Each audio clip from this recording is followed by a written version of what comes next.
जय हिंद बच्चे, कैसे हैं आप सभी लोग। अगर आपके दिमाग में भी ये क्वेश्चन आ रहा है कि हमारा जो अग्निवीर का एडमिट कार्ड आ गया है और हमें किस तरह से पेपर में अपीयर होना चाहिए, तो ये वीडियो बिल्कुल आपके लिए है। यहाँ पर हम बिल्कुल आज जानेंगे कि क्या अग्निवीर का सिलेबस है, क्योंकि पहली बार अग्निवीर का रिटर्न एग्जाम हो रहा है। तो उसका क्या सिलेबस है, आपको किस तरह से गवर्नमेंट एग्जाम की प्रिपरेशन करनी है, आपको क्या बुक रीड करनी है, कौन सी बुक को प्रेफर करना है, क्या स्टडी मटेरियल प्रेफर करना है, वो हम सब इस वीडियो में आज जानेंगे। तो बने रहेगा वीडियो में अंत तक। हम जानेंगे कि एडमिट कार्ड कैसे डाउनलोड करना है, एग्ज़ाम पैटर्न क्या है एग्जैक्टली हम जानेंगे, क्या नेगेटिव मार्किंग है या क्वेश्चंस कितने मार्क्स के आ रहे हैं, है ना। पूरा डिटेल्ड सिलेबस एनालिसिस यहाँ पर किया गया है। स्टडी मटेरियल क्या क्या अवेलेबल है वो सब हम यहाँ पर डिस्कस करेंगे। और लास्ट में वीडियो के एंड में एक बोनस पॉइंट बताऊँगा, तो प्लीज़ वीडियो को अंत तक देखना, तो it will be more helpful for you. ठीक है, वीडियो को स्टार्ट करते हैं। तो हमें जैसे पता है, हम यहाँ पर बात कर रहे हैं इंडियन आर्मी की। अभी जो अग्निवीर की भर्ती आई थी, तो अगर आप भी इंडियन आर्मी को ज्वाइन करना चाहते हैं एज एन अग्निवीर, जो अग्निपथ स्कीम के थ्रू आया था, तो क्या क्या प्रोसेस होता है वो हमें पहले जान लेना चाहिए। यहाँ पर प्रोसेस पहले क्या होता है, जिसमें से कौन से प्रोसेस पूरे हो चुके हैं, स्टेज पूरे हो चुके हैं, आप ऑनलाइन फॉर्म अप्लाई कर चुके हैं, एडमिट कार्ड भी अवेलेबल हो चुका है, आप डाउनलोड कर सकते हैं। जहाँ पर जाकर लिंक डिस्क्रिप्शन में आपको प्रोवाइड कर दी जाएगी। और रिटर्न एग्ज़ाम इसका जो होगा, वो अब उस स्टेज की बात आ रही है। अब आप क्या देंगे, रिटर्न एग्ज़ाम देंगे। तो रिटर्न एग्ज़ाम कैसे क्या होगा, फिर इसके बाद कौन सी स्टेज आती है वो भी हम एक बार जान लेते हैं। इसके बाद फिजिकल एग्ज़ाम होगा, रनिंग होगी, जिगजैग होगा, प्रॉपर सब कुछ होगा। हम आपको अप टू डेट एक एक चीज़ बताते रहेंगे। इसके बाद मेडिकल एग्जाम होगा आपका एक सेंटर में, फिर आपकी ज्वाइनिंग होती है। क्या ज्वाइनिंग के बाद आपकी प्रोसेस पूरी हो जाती है? नहीं, आपकी इसके बाद ट्रेनिंग होती है, उसके बाद पीओबी पास आउट परेड होती है, इसको हम कसम परेड भी बोलते हैं। तो हम जान लेते हैं इस प्रोसेस के बारे में, हमने जान लिया। अब हम देखते हैं कि एडमिट कार्ड, अच्छा एडमिट कार्ड भी तो आ गया ना, तो एडमिट कार्ड के बारे में जान लेते हैं।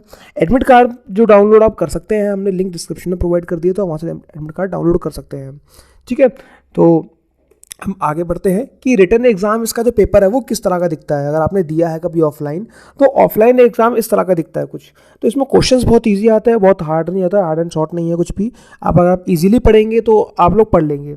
हम यहाँ पर आपको बताएंगे कि आपको कुछ ज़्यादा मटेरियल फॉलो ही नहीं करना है, आपको बहुत ही कम मटेरियल फॉलो करना है।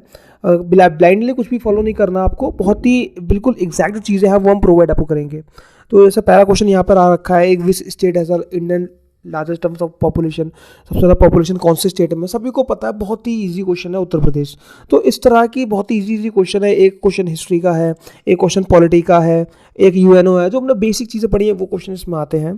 ठीक है, तो हमें पता रहना चाहिए कि हमें कौन सी बुक पढ़नी है, क्योंकि इसमें अगर जीएस आते, जीएस की तो बहुत बड़ा टॉपिक है, तो हम सारी बुकें नहीं पढ़ सकते ना। तो हमें देखना पड़ेगा एग्जाम पैटर्न कहाँ क्या है, हमें किस तरह से मेहनत करनी पड़ेगी।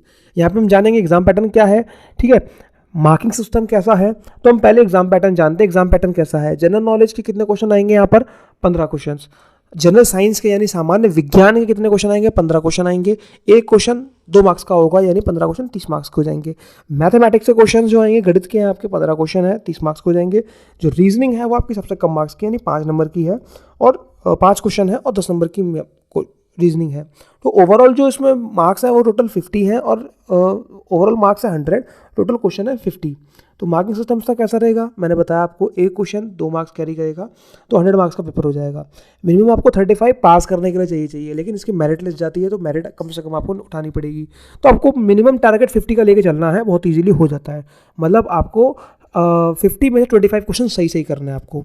तो आप 15 में से 10 जनरल नॉलेज के, 10 सब में सही करते ना, तो भी काम हो जाएगा आपका। मैं नेगेटिव मार्किंग इसकी 1/4 होती है, इसमें 0.5 लिखी है बाय मिस्टेक, बट 1/4 होती है, यानी 0.5 मार्क्स होती है। ठीक है, अगर एक गलती का 0.5 मार्क्स कटेगा आपका। तो डिटेल सिलेबस क्या है इसका, अब जनरल नॉलेज बोल तो दिया मैंने, लेकिन जनरल नॉलेज में पढ़ना क्या क्या है, क्योंकि इसका काफ़ी बड़ा एक एरिया है ना। तो जनरल नॉलेज में हमें क्या क्या पढ़ना है वो हम देखते हैं। एब्रीविएशन आपने पढ़ा होगा कभी, फुल फॉर्म शॉर्ट फॉर्म होती है ना, नेशनल इंटरनेशनल हमें पढ़ना है, एब्रीविएशंस पढ़नी है। और स्पोर्ट्स के बारे में पढ़ना है कि क्या भी करंट इवेंट हुआ है, क्या नहीं हुआ है ना। अवार्ड, किसको क्या अवार्ड मिला है, प्राइज़ पढ़ने हैं थोड़े बहुत, कि जैसे कभी कभी क्वेश्चन इस टाइप का आ जाता है कि अगर कोई वर्ल्ड कप जीता तो उसमें कौन सा उसको ट्रॉफी मिलती है। इस तरह के क्वेश्चन काफ़ी ज़्यादा आते हैं एग्जाम में। हिस्ट्री में आपको जो इंपॉर्टेंट बैटल्स हुई है, जैसे प्लासी का युद्ध हुआ था, बक्सर का युद्ध हुआ है, इन सब चीज़ों के बारे में पढ़ लेना है। एक बार जो नेशनल मूवमेंट हुआ है हमारे 1919 में जो मूवमेंट्स हुए हैं, उन पर एक नज़र डाल लेनी है। हम आपको बताएंगे कौन सी बुक फॉलो करनी है, आपको कुछ ज़्यादा नहीं पढ़ना है, हार्ड एंड फास्ट कुछ नहीं है इसमें, बहुत ही बेसिक चीज़ से भी आपका हो जाएगा, क्योंकि आपको एग्जाम ओवरऑल क्लियर करना है। You don't want to become a professor. Here. So geography में आपको क्या पढ़ना है, सोलर सिस्टम को थोड़ा बहुत पढ़ लेना आपको, ठीक है। हमारा इंटीरियर पूरा पार्ट पढ़ लेना है, डेजर्ट, रेगिस्तान, नदियों के बारे में पढ़ना है, झील के बारे में पढ़ना है, जो प्रसिद्ध झरने हैं उनके बारे में पढ़ना है, इस दुनिया में सबसे ऊंची, बड़ी और छोटी चीज़ें कौन कौन सी हैं, ये सब चीज़ें आपको पढ़नी है ना। और जो कुछ टर्म्स आती हैं, जैसे कुछ नाम होता है ना, जो टर्म्स यूज़ होते हैं, उन टर्म्स को पढ़ना है। तो ये सभी टर्म्स आपको एक बुक में प्रोवाइड हो जाएंगी, वो सब आप देख लेना, ठीक है। तो जनरल नॉलेज में और भी इसका जो पार्ट है वो हम पढ़ते हैं यहाँ पे। जैसे एक है इंडियन आर्म फोर्स का पार्ट है, थोड़ा सा आर्म फोर्स के बारे में पता होना चाहिए आपको। इंडियन टाउन्स के बारे में पता होना चाहिए, ठीक है। जो रिसर्च इंस्टीट्यूट है उनके बारे में पता होना चाहिए। जो नई नई एजेंसीज आ रही हैं इस टाइम पर, उनके बारे में पता होना चाहिए आपको। कॉन्टिनेंट्स कितने हैं, महाद्वीपों के बारे में पढ़ाया जाएगा। वो सब चीज़ें आप एक बार देख लेना, जितना मैं आपको बता रहा हूँ इसका नोट कर लेना, क्योंकि आपको पूरी बुक नहीं पढ़नी है, आपको अपना केवल टॉपिक कवर करना है, ठीक है। एनवायरनमेंट, आसपास वायुमंडल के बारे में पढ़ लेना है इसको भी अच्छे से। और जो अपना संविधान है उसको एक बार अच्छे से पढ़ लेना, क्योंकि उसमें से राष्ट्रपति की आयरता कितनी होती है, ये सब क्वेश्चन बहुत ज़्यादा एग्जाम में पूछे जाते हैं, ठीक है। जो धार्मिक कम्युनिटीज़ हैं और जो हमारी भाषाएं हैं इनके बारे में पढ़ लेना, क्योंकि भाषा से रिलेटेड, मुद्रा से रिलेटेड क्वेश्चन आते हैं। जो हमारे इंपॉर्टेंट डेट्स हैं इनको पढ़ लेना है, क्योंकि इसमें से मिनिमम 1 से 2 क्वेश्चन ज़रूर आता है। इंटरनेशनल ऑर्गेनाइजेशन, देखो अभी मैंने आपको एग्जाम क्वेश्चन दिखाया था, यूएनओ कहाँ पर उसका हेडक्वार्टर है, तो इंटरनेशनल ऑर्गेनाइजेशन है वो एक, तो उसके बारे में पढ़ लेना आपको, क्योंकि उसके क्वेश्चंस भी अच्छे खासे आते हैं। कुछ बुक्स पढ़ लेनी है, उसके ऑथर है जो रिपीट होते रहते हैं, वो पढ़ते रहना, बता दूँगा कौन सी बुक से पढ़ना है, ठीक है। प्लांट्स एनिमल्स के बारे में पढ़ लेना है, और कौन अभी क्या है ना, जैसे शिक्षा मंत्री कौन है, इस तरह के बहुत ही कम क्वेश्चन आते हैं ये, लेकिन आ जाते हैं कभी कभी, ठीक है।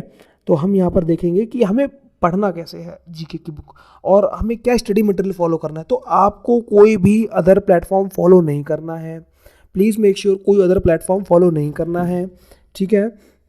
केवल आपको 2 बुक फॉलो करनी है। पहले हम जान लेते हैं, जनरल नॉलेज 2 पार्ट में डिवाइड होती है, एक स्टैटिक, एक करंट।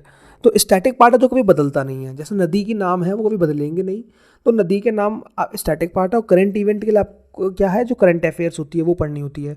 तो स्टैटिक पार्ट के लिए आपके पास ये आपको 30, 40, 90 कहीं कहीं ऐसे मिलती है, बहुत ही पतली सी बुक होती है, इसमें ज़्यादा पेज नहीं होते, 75 to 80 पेज होते हैं।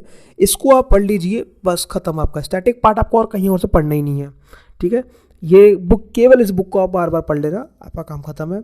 और करंट इवेंट के लिए आप प्रतियोगिता दर्पण की जो ईयर की बुक आती है वो पढ़ सकते हो, प्रेफर कर सकते हो, बट करंट इवेंट भी बहुत कम आता है, सबसे तो स्टैटिक पार्ट आता है इसका। तो आप एक बुक भी पढ़ लो तो भी आपका काम खत्म है। जनरल नॉलेज के लिए आपको केवल इस बुक को पढ़ना और किसी बुक को नहीं पढ़ना, ठीक है। आगे बढ़ते हैं हम लोग अब जनरल साइंस में, क्योंकि हमारा दूसरा टॉपिक क्या था, जनरल साइंस। तो जनरल साइंस में क्या है, हमारे मानव शरीर के बारे में बताया गया, विटामिन एटामिन के बारे में बताया गया कि कौन सी विटामिन की कमी से क्या बीमारी होती है। तो इनके बारे में अच्छे से पढ़ लेना, हमें किस बीमारी को हम किस तरह से रोक सकते हैं, इन चीज़ों के बारे में अक्सर कर एग्जाम में आ जाता है। अब इसको भी पढ़ने के लिए, इस जनरल साइंस को पढ़ने के लिए क्या आपको एक दूसरी बुक और लेनी पड़ेगी? नहीं, जो मैंने भी आपको बुक बताई है पीछे जनरल नॉलेज के लिए, उसी बुक में इसी का पार्ट भी दे रखा है, जनरल साइंस का एक सेक्शन दे रखा है, मुश्किल से 15 से 20 पेज होंगे, आप लोग इसको पढ़ लेना। बार बार कह रहा हूँ, इसी बुक को पढ़ना, 2 से 3 बार पढ़ना, पेपर क्लियर हो जाएगा जीएस का सेक्शन। आगे तो बात करते हैं कि मैथ का किस तरह से क्लियर होगा। तो मैथ का हम देखते हैं यहाँ पर। मैथ में आपको केवल 4 सेक्शन पढ़ने हैं आपको। पहला सेक्शन है अर्थमेटिक, जिसमें एचसीएम, लासा मासा आएगा, दशमलव वाला क्वेश्चंस कुछ आते हैं, कुछ वर्गमूल वाले क्वेश्चंस आते हैं, प्रतिशत वाले आएंगे, औसत वाले क्वेश्चंस चैप्टर के कुछ आएंगे, लाभ हानि वाले कुछ आएंगे, और कार्य समय वाले क्वेश्चंस आएंगे। तो इसके जो इजी वाले क्वेश्चंस होते हैं ना, वो एक बार लगा लेना, क्योंकि हार्ड क्वेश्चंस नहीं आते हैं, ठीक है। अलजेब्रा का हमें कुछ देखना है, लासा मौसा वाला, ठीक है। द्विघात समीकरण हम चैप्टर एक बार देख लेंगे उसमें, ठीक है। लाइन्स एंड एंगल्स बहुत कम आता है, ना के बराबर आता है। ज्योमेट्री को आप अगर टाइम है तो आप पढ़ लीजिएगा, नहीं तो स्किप कर दीजिएगा। मेंसुरेशन को पढ़ लीजिएगा। अब इसके लिए क्या बुक फॉलो करनी है? तो सर अर्थमेटिक्स मैथ्स के लिए अगर आप कोई बुक फॉलो करते तो it will take more and more time, वो बहुत आपका टाइम ले जाएगा। तो आपको टाइम इतना नहीं देना है। आपको इनमें से जो टॉपिक आता है उसकी, तो आप अभी एक बुक बताऊंगा, जो आर्मी की एक बुक बताऊंगा, उसका प्रैक्टिस कर लेना। अगर जो टॉपिक नहीं आता तो उसको आपको डायरेक्टली यूट्यूब पर सर्च करना है, और आप वहाँ पे जाके थोड़ा सा आपको प्रॉब्लम होगी कौन सा टीचर बेस्ट है। तो मैं आपको ये भी बताता हूँ कि टीचर की कौन सी बढ़िया जो टीचर है जो अच्छा पढ़ाते हैं, तो आप उनकी क्लास एक बार देख लीजिएगा। प्लेलिस्ट की लिंक डिस्क्रिप्शन में मिल जाएगी। तो एक है हमारे अभिनय सर हैं, इनकी मैथ्स की क्लास बहुत अच्छी है, पूरा बेसिक क्लियर हो जाएगा इसमें आपका, आप इनकी क्लास से पढ़ सकते हैं। मैथ्स के लिए कोई बुक आप प्रेफर मत करना, केवल प्रैक्टिस करना। इनकी क्लास आप जो आपको टॉपिक ना आता वो सर्च कर लेना, केवल सारी क्लासेस नहीं लेनी है आपको, ठीक है। एक हमारे अरुण सर हैं, उनकी क्लास आप देख सकते हैं। तो उनकी क्लास में भी काफ़ी आपके कॉन्सेप्ट क्लियर होंगे, ट्रिक्स बताते हैं वो अच्छी खासी, ठीक है। एक नवनीत सर हैं, तो आप इन तीनों सर की किसी भी एक ही क्लास आप ले सकते हैं, आपका बेसिक क्लियर हो जाएगा और मैथ्स का आपका सेक्शन पक्का क्लियर हो जाएगा, गारंटेड आपका सिलेक्शन हो जाएगा, ठीक है। आगे बढ़ते हैं हम रीजनिंग के पार्ट में। क्या रीजनिंग के लिए आपको अभी एक मोटी सी भयंकर सी बुक चाहिए? नहीं, रीजनिंग के लिए भी आपको कोई बुक नहीं चाहिए। आपकी एक तो हो गई मनोहर पांडे की बुक, जो भी मैंने आपको बताई थी, जनरल नॉलेज की। जनरल नॉलेज के बाद दूसरी बुक आपको ये खरीदनी है प्रैक्टिस पेपर की। इस प्रैक्टिस पेपर में जितने भी रीजनिंग के क्वेश्चन है उसको आप बार बार लगा लेना। जो टॉपिक ना आए वो यूट्यूब पर सर्च कर लेना, किसी भी चैनल पे मिल जाएगा आपको टॉपिक। तो आपको क्या करना है, इस प्रैक्टिस सेट को लगाना है बार बार, और उस मनोहर पांडे की बुक को करना है। मैथ्स के लिए कभी आपको कोई इशू आता है तो आप यूट्यूब पर जाएंगे और जो 3 टीचर का नाम बताया वहाँ पे आप एक बार उनको देख लीजिएगा, आपके कॉन्सेप्ट क्लियर हो जाएंगे। तो आपको मेन क्या ध्यान रखना है कि आपके जितने मॉक पेपर आप सॉल्व करते हैं, क्या करते हैं, मॉक पेपर आप जितने सॉल्व करते हैं और बार बार रिवीजन करते हैं, उन मॉक पेपर का बार बार रिवीजन, मॉक पेपर पता है क्या होता है आपका प्रैक्टिस सेट, इनका जितनी बार आप रिवीजन करते हैं it will make you a better and it will create a success for you. तो आपको सक्सेस मिल जाती है और आपका सिलेक्शन हो जाएगा। देन आप फिजिकल दीजिए, क्योंकि मुझे पता है कि अभी आप इतना नहीं आप पढ़ पाएंगे, आपके पास टाइम कम बचा है। तो आप केवल इन 2 बुक को फॉलो कीजिए, एक प्रैक्टिस पेपर की बुक और एक मनोहर पांडे की बुक, आपका पूरा पेपर क्लियर हो जाएगा। बट मेक श्योर कि इन बुक को आपको 2 से 3 बार पढ़ लेना है आपको, ठीक है। अगर आपको कुछ और नॉलेज चाहिए होगी तो आप एक बार कमेंट कर दीजिएगा, मैं उसके लिए एक वीडियो पर सेपरेटली क्रिएट कर दूंगा। Thank you so much to watching this video. Have a nice day. जय हिंद।